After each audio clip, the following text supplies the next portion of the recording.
नमस्कार दोस्तों, आप सभी का स्वागत है कॉन्सेप्ट एकेडमी के यूट्यूब चैनल पर।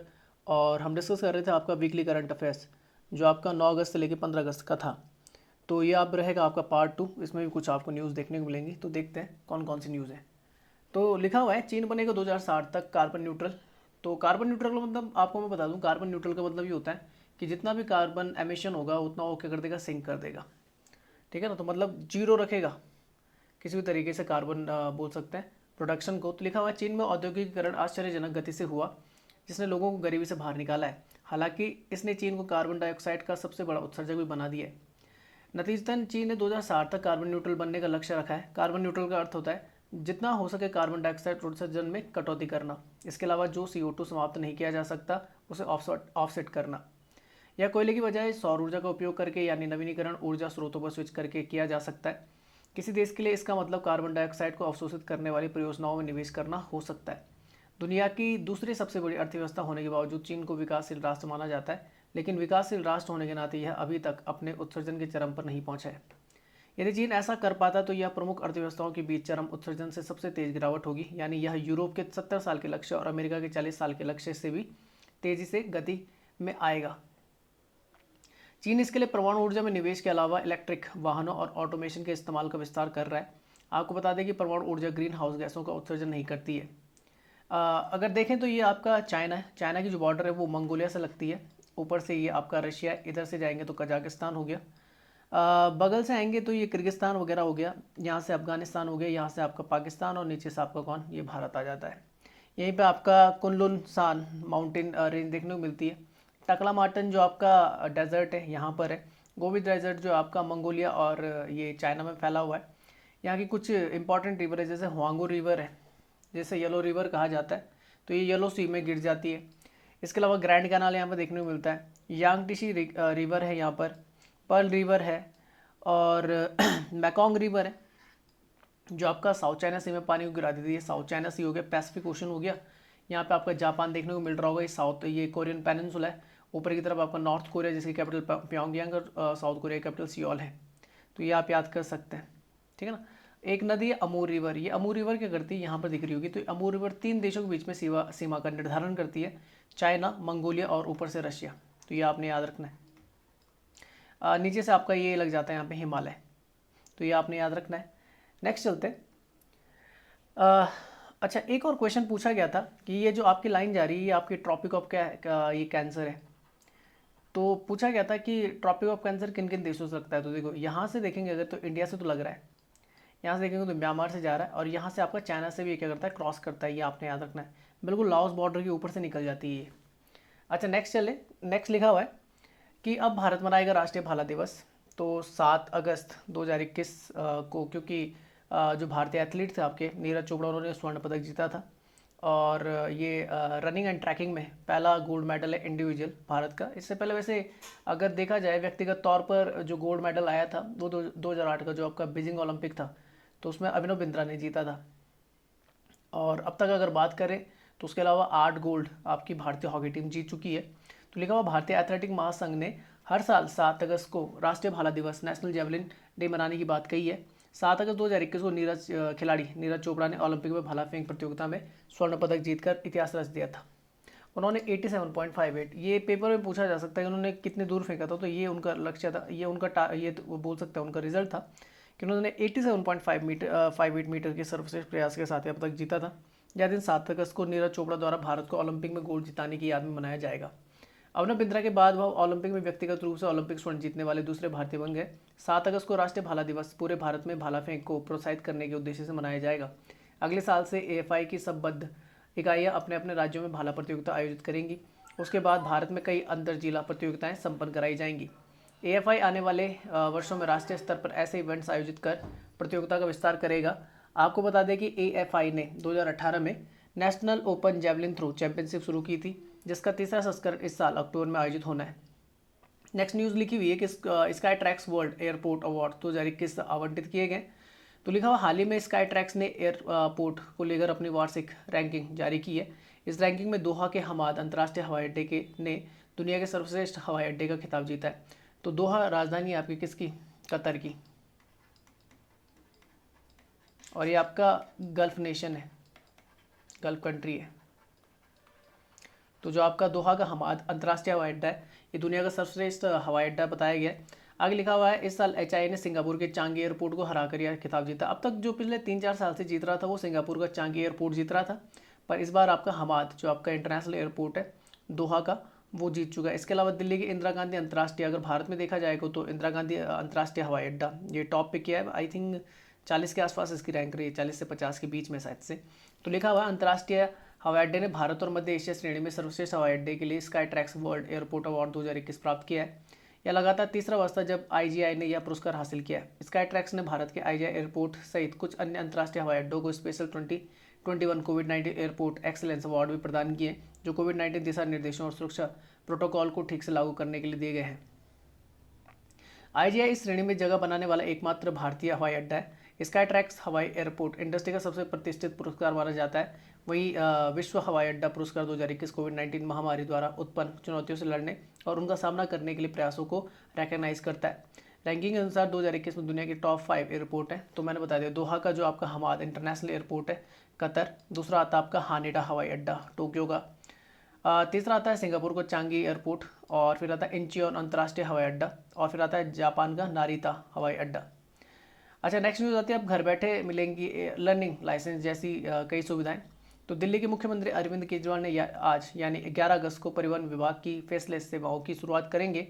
इसके तहत स्थायी ड्राइविंग लाइसेंस के लिए स्किल टेस्ट और वाहन फिटनेस से संबंधित सेवाएं शामिल नहीं होंगी।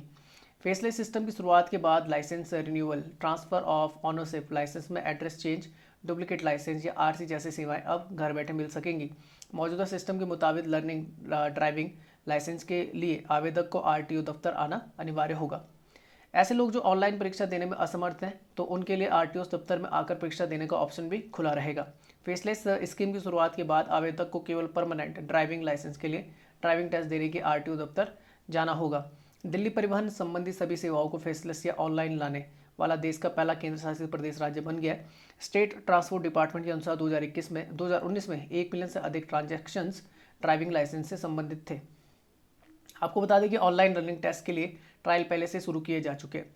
अच्छा, नेक्स्ट आता है, फैम्बोसा की 11वीं वार्षिक बैठक हुई है। तो लिखा हाल ही में मुख्य चुनाव आयुक्त श्री सुशील चंद्र, ये याद रखना है आपके चीफ इलेक्शन कमिश्नर है, तो लिखा हुआ है, और अन्य ने forum of election management bodies of the South Asia FEMBoSA की 11वीं वार्षिक बैठक का शुभारंभ किया। वर्चुअल मोड में हुई इस बैठक की मेजबानी भूटान के चुनाव आयोग ने की। इस बैठक में अफगानिस्तान, बांग्लादेश, भूटान, मालदीव, नेपाल और श्रीलंका के प्रतिनिधिमंडलों ने भी हिस्सा लिया। इस बैठक की थीम थी use of the technology in the elections. FEMBoSA लोकतांत्रिक दुनिया के एक बड़े हिस्से का प्रतिनिधित्व करता है और साथ ही चुनाव प्रबंधन निकायों का एक सक्रिय क्षेत्रीय सहयोगी संघ भी है। फैम्बोसा की स्थापना 2012 में नई दिल्ली में आयोजित सार्क देशों के चुनाव प्रबंधन निकायों के प्रमुखों के तीसरे सम्मेलन में की गई थी। फैम्बोसा पारस्परिक हितों के मामलों पर विचारों के आदान प्रदान के एक अर्थपूर्ण मंच की पेशकश करता है। इस अंतर्राष्ट्रीय सम्मेलन को निम्न उद्देश्यों के साथ आयोजित किया जाता है: विभिन्न ईएमबी अंतर्राष्ट्रीय संस्थानों और विशेषज्ञों के अनुभव को साझा करना, नीतिगत हस्तक्षेप, रणनीतियों, कार्यक्रम, अच्छी प्रथाओं को विकसित करना, ईएमबी की संस्थागत क्षमता को मजबूत करने के लिए तकनीकी नवाचार पर बल देना। इसी के साथ अगले सत्र हेतु निवर्तमान अध्यक्ष द्वारा इसकी अध्यक्षता भूटान के मुख्य चुनाव आयुक्त HE डेशो तोपके को हस्तांतरित हुई है। अच्छा, नेक्स्ट लिखा हुआ है, वर्ल्ड बॉक्सिंग काउंसिल ने इंडिया कमेटी के गठन की घोषणा की है। तो लिखा हुआ है, वर्ल्ड बॉक्सिंग काउंसिल ने इंडियन बॉक्सिंग काउंसिल के सहयोग से प्रोफेशनल बॉक्सिंग के लिए इंडिया कमेटी के गठन की घोषणा की है। यह भारत में WBC के रणनीतिक प्रबंध निकाय और सहयोगी के रूप में महत्वपूर्ण भूमिका निभाएगी। इस कमेटी का उद्देश्य क्षेत्र में इच्छुक पेशेवर मुक्केबाजों के लिए घरेलू चैंपियनशिप की सफलता के लिए राह को आसान करना है और साथ ही विकास, प्रगति और समावेश के लिए एक मंच के रूप में WBC इंडिया का उपयोग करते हुए भारतीय मुक्केबाजों को महत्वपूर्ण वैश्विक अवसर प्रदान करवाना है। इसके साथ ही WBC मुक्केबाजों की सुरक्षा पर जोर देते हुए पुरुषों और महिलाओं दोनों मुक्केबाजों के लिए एक रैंकिंग प्रणाली लागू की जाएगी। WBC इंडियन बॉक्सिंग काउंसिल और स्थानीय राजदूतों के साथ काम करते हुए अपनी विभिन्न गतिविधियों को सामाजिक उत्तरदायित्व प्लेटफॉर्म और WBC कैर्स कार्यक्रमों के माध्यम से लागू करेगा।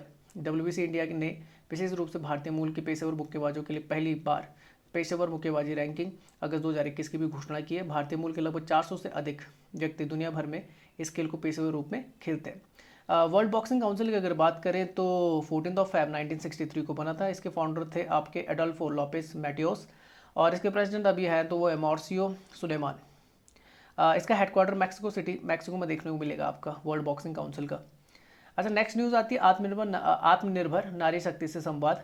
तो आज भारतीय प्रधानमंत्री श्री नरेंद्र मोदी ने आत्मनिर्भर नारी शक्ति संवाद में हिस्सा लेंगे। इस कार्यक्रम में श्री मोदी दीनदयाल अंत्योदय योजना, राष्ट्रीय ग्रामीण आजीविका मिशन डे एनुअलियम जिसे बोला जाता है, से जुड़ी महिला स्व सहायता समूह एसएचजी ग्रुप, जो आपका female women SHG group, self help group जिन्हें बोला जाता है, कि महिला सदस्यों से बातचीत करेंगे। इन स्वयं सहायता समूह ने महिला सशक्तिकरण की दिशा में महत्वपूर्ण योगदान दिया है। इस कार्यक्रम के दौरान वे इन स्वयं सहायता समूह से जुड़ी महिलाओं की सफलता की कहानी का संक्षिप्त विवरण और कृषि आजीविका पर एक पुस्तक का विमोचन भी करेंगे। इसके साथ ही संवाद में निम्न कार्यक्रम शामिल होंगे: 4 लाख से अधिक स्वयं सहायता समूह को 1625 करोड़ की सहायता राशि जारी करना, PM formalisation of the micro food processing enterprises के तहत आने वाले 7500 एसएचजी सदस्यों के लिए 25 करोड़ सीड मनी के रूप में जारी करना, 75 किसान उत्पाद संगठनों एफपीओ को 4.13 करोड़ का फंड दिया जाएगा। इस मिशन के अधिकांश कार्यों को एसएचजी महिलाओं द्वारा कार्यान्वित और आगे बढ़ाया जा रहा है, जिन्हें सामुदायिक संसाधन व्यक्तियों के रूप में प्रशिक्षित किया जा रहा है। यह मिशन कई मुद्दों पर जागरूकता पैदा करने और व्यवहार परिवर्तन के माध्यम से एसएचजी की महिलाओं को सशक्त बनाने की दिशा में भी काम कर रहा है, जैसे घरेलू हिंसा, महिलाओं की शिक्षा और अन्य लिंग संबंधी चिंताएं, पोषण, स्वच्छता, स्वास्थ्य और अन्य मुद्दे। अच्छा, नेक्स्ट न्यूज लिखी हुई, बुजुर्गों के लिए जीवन गुणवत्ता सूचकांक जारी हुआ है। तो लिखा, प्रधानमंत्री की आर्थिक सलाहकार परिषद ने बुजुर्गों के लिए एक जीवन गुणवत्ता सूचकांक जारी किया है। यह सूचकांक भारत की बुजुर्ग आबादी के कल्याण का आकलन करता है। यह सूचकांक इंस्टीट्यूट फॉर कॉम्पिटिटिवनेस द्वारा तैयार किया गया है। यह सूचकांक उन मुद्दों पर प्रकाश डालता है जिनका सामना अक्सर बुजुर्गों को करना पड़ता है। यह रिपोर्ट उम्र बढ़ने के क्षेत्रीय पैटर्न की पहचान के साथ साथ देश भर में उम्र बढ़ने की समग्र स्थिति का आकलन करती है। इस रिपोर्ट में इस बात पर भी जोर दिया गया कि भारत अपनी बुजुर्ग आबादी के कल्याण के लिए किस प्रकार अच्छा काम कर रहा है। इस सूचकांक के ढांचे में 4 स्तंभ, वित्तीय कल्याण, सामाजिक कल्याण, स्वास्थ्य प्रणाली और आय सुरक्षा व 8 उपस्तंभ शामिल हैं। रिपोर्ट की मुख्य विशेषताएं, तो स्वास्थ्य प्रणाली स्तंभ का राष्ट्रीय औसत लगभग 66.97 रहा है, जबकि समाज कल्याण में राष्ट्रीय औसत 62.34 रहा। वित्तीय कल्याण में यह स्कोर 44.7 रहा, जो शिक्षा प्राप्ति और रोजगार स्तंभ में 21 राज्यों के कमजोर प्रदर्शन के कारण कम रहा और यहाँ सुधार की जरूरत है। आय सुरक्षा में राष्ट्रीय औसत 33.03 रहा, जो सभी स्तंभों में से सबसे कम था। आगे लिखा है, इन स्तंभों का विश्लेषण करने से राज्यों में बुजुर्गों की आबादी की स्थिति और उनकी प्रगति में बाधा पहुंचाने वाले तत्वों की आसानी से पहचान की जा सकती है। राजस्थान, हिमाचल प्रदेश क्रमशः बुजुर्ग और अपेक्षाकृत बुजुर्ग आबादी वाले राज्यों में सर्वाधिक स्कोर हासिल करने वाले क्षेत्र है, जबकि चंडीगढ़ केंद्र शासित प्रदेश श्रेणी में सबसे आगे रहा। अच्छा, नेक्स्ट न्यूज़ लिखी हुई, महाराष्ट्र का आईटी के लिए राजीव गांधी पुरस्कार दिया जाएगा। आप जानते हैं कि भारत में कंप्यूटर को लाने में एक बहुत बड़ा रोल रहा था आपका राजीव गांधी जी का। तो लिखा हुआ, महाराष्ट्र सरकार ने भारत के पूर्व प्रधानमंत्री श्री राजीव गांधी के नाम पर एक नए पुरस्कार की घोषणा की है। इस पुरस्कार का उद्देश्य भारत में आईटी के क्षेत्र में राजीव गांधी के उल्लेखनीय योगदान को श्रद्धांजलि देना है। यह पुरस्कार सूचना प्रौद्योगिकी क्षेत्र में उत्कृष्ट प्रदर्शन के लिए संस्थानों और कंपनियों को दिया जाएगा। यह पुरस्कार प्रतिवर्ष 20 अगस्त को राजीव गांधी की जयंती पर नए विचारों और नवाचारों के लिए दिया जाएगा। इस पुरस्कार के गठन के बारे में बीती 7 जुलाई को आईटी विभाग की एक बैठक में निर्णय लिया गया। सरकार इस पुरस्कार के तौर तरीकों को अंतिम रूप देने के लिए नेस्कॉम जैसे विभिन्न संगठनों से बात करेगी। राज्य सरकार के उद्यम महाराष्ट्र आईटी कॉर्पोरेशन लिमिटेड को पुरस्कार का प्रस्ताव देने के लिए नोडल एजेंसी नियुक्त किया गया। इस वर्ष के लिए पुरस्कार की घोषणा 20 अगस्त को की जाएगी। चयन प्रक्रिया पूरी कर 30 अक्टूबर से पहले पुरस्कार प्रदान किए जाएंगे। अगले वर्ष से पुरस्कार का वितरण 20 अगस्त को किया जाएगा। आपको बता दें कि स्वर्गीय राजीव गांधी 1984 से 1990 के बीच भारत के प्रधानमंत्री रहे थे। गौरतलब है कि हाल ही में प्रधानमंत्री ने राजीव गांधी खेल रत्न पुरस्कार का नाम बदलकर ध्यानचंद खेल रत्न पुरस्कार कर दिया है। अच्छा, नेक्स्ट न्यूज़ लिखिए, अंतर्राष्ट्रीय युवा दिवस 2021। तो लिखा हुआ है, अंतर्राष्ट्रीय युवा दिवस 12 अगस्त को। याद रखिए कि इंटरनेशनल एलिफेंट डे भी इसी दिन मनाया जाता है, अंतर्राष्ट्रीय हाथी दिवस, और उसी दिन अंतर्राष्ट्रीय युवा दिवस भी मनाया जाता है। अच्छा, अगर पूछा जाएगा नेशनल कब मनाया जाता है, तो नेशनल याद रखना, नेशनल जो आपका यूथ डे है, जो स्वामी विवेकानंद के जन्म दिवस में मनाया जाता है, तो ये मनाया जाता है 12 जनवरी को। अच्छा, नेक्स्ट लिखा हुआ है, संयुक्त राष्ट्र द्वारा युवाओं को अपने आसपास के सांस्कृतिक और कानूनी मुद्दों पर ध्यान आकर्षित करने के लिए नामित किया गया है। इस वर्ष की थीम थी transforming food system youth innovation for the human and the planetary health. इस थीम का उद्देश्य यह बताना है कि वैश्विक प्रयासों की सफलता युवा लोगों की भागीदारी के बिना हासिल नहीं की जा सकती है। इस वर्ष का इसका आभासी आयोजन खाद्य और कृषि संगठनों और बच्चों व युवाओं के लिए प्रमुख समूह के साथ साझेदारी के रूप में संयुक्त राष्ट्र के आर्थिक और सामाजिक मामलों के विभाग दिशा द्वारा किया जाएगा। इस अवसर पर 12-13 अगस्त 2021 को यूथ लीड इनोवेशन फेस्टिवल भी मनाया जाएगा।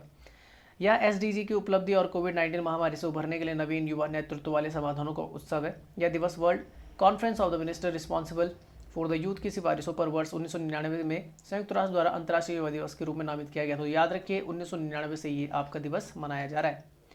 नेक्स्ट, ऐसे पहले अंतर्राष्ट्रीय युवा दिवस का आयोजन 12 अगस्त 2000 को किया गया था। नेक्स्ट आता है गोवा में टैप वाटर में माइक्रोप्लास्टिक। तो लिखा हुआ है national institute of the oceanography Goa और पर्यावरण समूह टॉक्सिक्स लिंक ने गोवा में घरों में आपूर्ति किए जाने वाले नल के पानी का अध्ययन किया। अध्ययन में वैज्ञानिकों ने नल के पानी में संभावित खतरनाक माइक्रोप्लास्टिक पाए जाने की पुष्टि की है।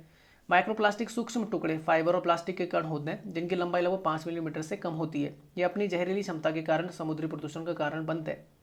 अध्ययन में पाया गया है कि जल उपचार प्रक्रिया में माइक्रोप्लास्टिक की मात्रा में कमी आती है, लेकिन फिर भी कुछ मात्रा में माइक्रोप्लास्टिक बचे रहते हैं।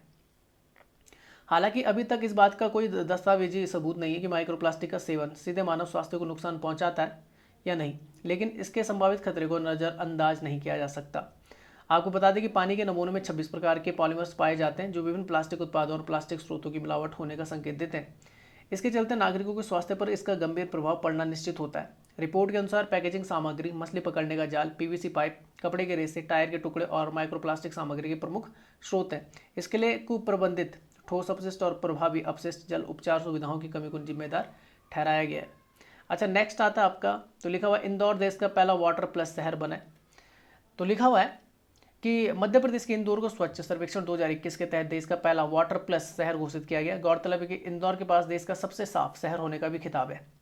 इसमें शहरों को उसके प्रशासन के तहत नदियों और नालों में स्वच्छता बनाए रखने के लिए वाटर प्लस सिटी सर्टिफिकेट प्रदान किया जाता है। साथ ही जिन्होंने ODF डबल प्लस के सभी मानकों को पूर्ण किया हो। ODF होता है ओपन डेफिकेशन फ्री, ठीक है ना, खुले में शौच मुक्त से संबंधित होता है। और ओपन डेफिकेशन जो प्लस होता है उसमें क्या होता है कि जो आपकी टॉयलेट भी होती है वो भी खुले में नहीं की जाती, मतलब जो आपकी क्या होती है पेशाब, ठीक है ना, तो वो भी खुले में नहीं की जा सकती। वो भी क्या होता है कि आपका किसका इस्तेमाल किया जाएगा, आपका बाथरूम का इस्तेमाल किया जाएगा, लैट्रिन बाथरूम का इस्तेमाल किया जाएगा। अच्छा, नेक्स्ट है, नेक्स्ट लिखा हुआ है कि इसके लिए देश के शहरों को विभिन्न स्वच्छता मानकों ODF plus, ODF double plus और वाटर प्लस के आधार पर परीक्षण कर या उपलब्धि प्रदान की जाती है। मापदंडों के अनुसार गंदा पानी किसी नदी या नाले में नहीं जाना चाहिए। साथ ही शहर के 30% सीवर के पानी को रिसाइकिल कर दोबारा इस्तेमाल करना होता है। आप देख रहे हैं, कम से कम 30% अगर पानी को आप रिसाइकिल कर सकते हैं तो आप इस कैटेगरी में फॉल कर सकते हैं। इंदौर इन सभी पैमानों पर खरा उतरते हुए देश का पहला वाटर प्लस शहर बना है।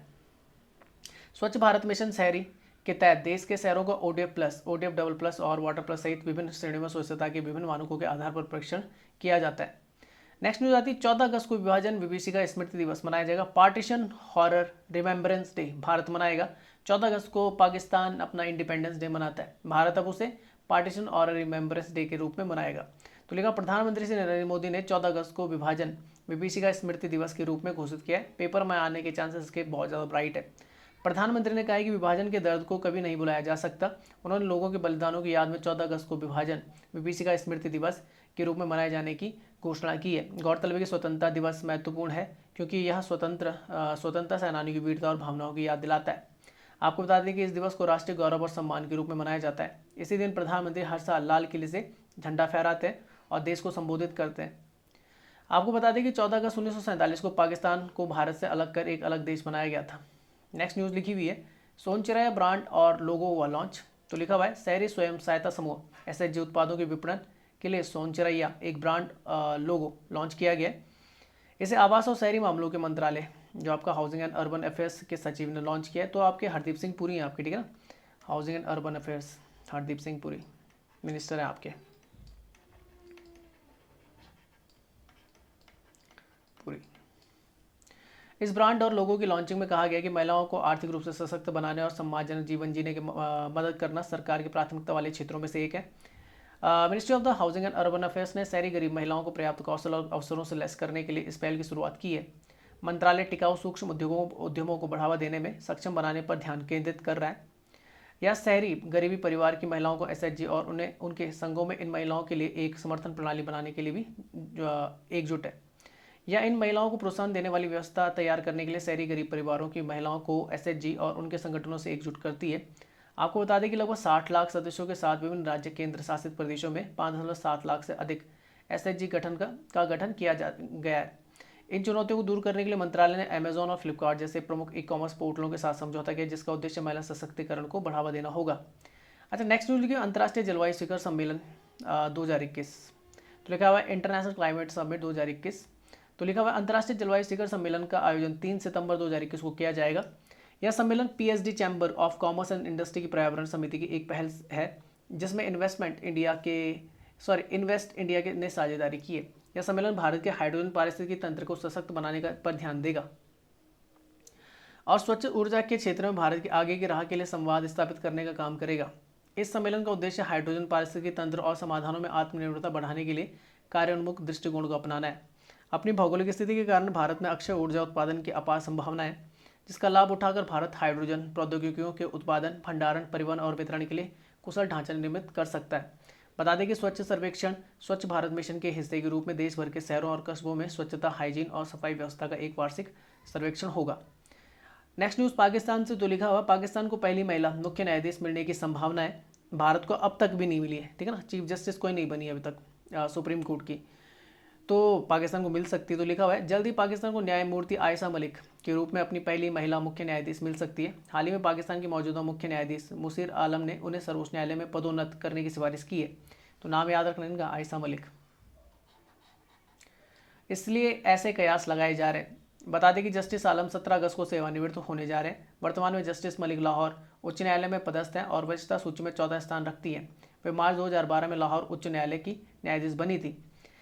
इससे पूर्व 2019 में उन्हें लाहौर में महिला न्यायाधीशों की सुरक्षा के लिए बनी समिति का अध्यक्ष भी बनाया गया था। Way the international association of the women जज का भी हिस्सा है, जो महिलाओं के लिए समानता और न्याय के माध्यम से महिला सशक्तिकरण की पहल करने वाली संस्था है। आपको बता दें कि भारत के उच्चतम न्यायालय में पहली महिला न्यायाधीश के रूप में जस्टिस फातिमा बीवी। अब याद रखिए, भारत में सुप्रीम कोर्ट में आपकी चीफ जस्टिस कोई नहीं रही है, हाँ, पर जज रही है तो वो थी आपकी कौन, फातिमा बीबी। ये आपने याद रखना है, पहली महिला जज थी आपकी सुप्रीम कोर्ट की। अच्छा, नेक्स्ट न्यूज़ है ट्रांसपेरेंसी इंडेक्स से रिलेटेड। तो लिखा हुआ है कि हाल ही में centre for the science and the environment ने भारत के प्रदूषण नियंत्रण बोर्ड के लिए पारदर्शिता सूचकांक जारी किया है। सीएससी ने भारत में राज्य प्रदूषण नियंत्रण बोर्ड और प्रदूषण नियंत्रण समितियों द्वारा बनाए गए पारदर्शिता के स्तर को जानने के लिए अध्ययन किया है। इस दौरान सीएससी ने 35 एसपीसीबी और पीसीसी को उनकी वेबसाइट पर दी गई जानकारी और पिछले 5 वर्षों की वार्षिक रिपोर्ट के आधार पर रेटिंग दी है। ओडिशा और तेलंगाना के प्रदूषण नियंत्रण बोर्ड 67% अंक हासिल कर शीर्ष स्थान पर रहे। वहीं टॉप 5 में क्रमशः तमिलनाडु, मध्य प्रदेश, पश्चिम बंगाल और गोवा का स्थान आता है। यह आकलन एसपीसीबीज और पीसीसीज को अपनी जानकारी सार्वजनिक करने के लिए प्रोत्साहित करने का प्रयास करती है। रिपोर्ट के अनुसार कुछ प्रमुख निष्कर्ष निकलते हैं। 13 राज्यों और केंद्र शासित प्रदेशों में निरंतर उत्सर्जन निगरानी प्रणाली डेटा को सार्वजनिक डोमेन में उपलब्ध कराने के लिए कोई नीति नहीं बनी है। केवल 9 एसपीसीबी और पीसीसी ही ऐसे हैं जिनकी वेबसाइट पर पूर्ण जन सुनवाई की व्यवस्था है। केवल 5 राज्यों के बोर्डों ने बोर्ड की बैठकों का कार्यवृत्त साझा किया है। केवल 12 राज्यों में अपनी नवीनतम वार्षिक रिपोर्ट अपनी वेबसाइट पर साझा की है। वेबसाइटों पर डेटा प्रस्तुत करने और एसपीसीबी और पीसीसी की वार्षिक रिपोर्ट का प्रारूप एक समान नहीं होता है। नेक्स्ट न्यूज़ लिखी फिट इंडिया फ्रीडम रन। आप जानते हैं अनुराग ठाकुर जो है आपके मिनिस्टर हैं, आपके किससे, स्पोर्ट्स मिनिस्टर है। तो लिखा उन्होंने लॉन्च किया फिट इंडिया फ्रीडम रन 2.2। तो लिखा हुआ है कि केंद्रीय युवा कार्यक्रम और खेल मंत्री अनुराग ठाकुर ने राष्ट्रव्यापी फिट इंडिया फ्रीडम रन 2.0 कार्यक्रम का शुभारंभ किया है। इसे स्वतंत्रता दिवस समारोह आज़ादी का अमृत महोत्सव के हिस्से के रूप में आयोजित किया गया है। इसके तहत कार्यक्रमों की श्रृंखला तैयार की गई है जो 2 अक्टूबर को समाप्त होगी। फिट इंडिया फ्रीडम रन 2.0 का आयोजन दिल्ली के साथ साथ देश भर के 9 अन्य प्रतिष्ठित स्थलों पर भी किया जाएगा। इसके तहत 75 जिलों और प्रत्येक जिले के 75 गांवों में से 2 अक्टूबर 2021 तक प्रत्येक सप्ताह कार्यक्रम आयोजित किए जाएंगे। अभियान का उद्देश्य लोगों को अपने दैनिक जीवन में दौड़ने और खेलकूद जैसी फिटनेस गतिविधियों को अपनाने और मोटापे, आलस, तनाव, चिंता और अन्य बीमारी आदि से मुक्ति पाने के लिए प्रोत्साहित किया जा रहा है।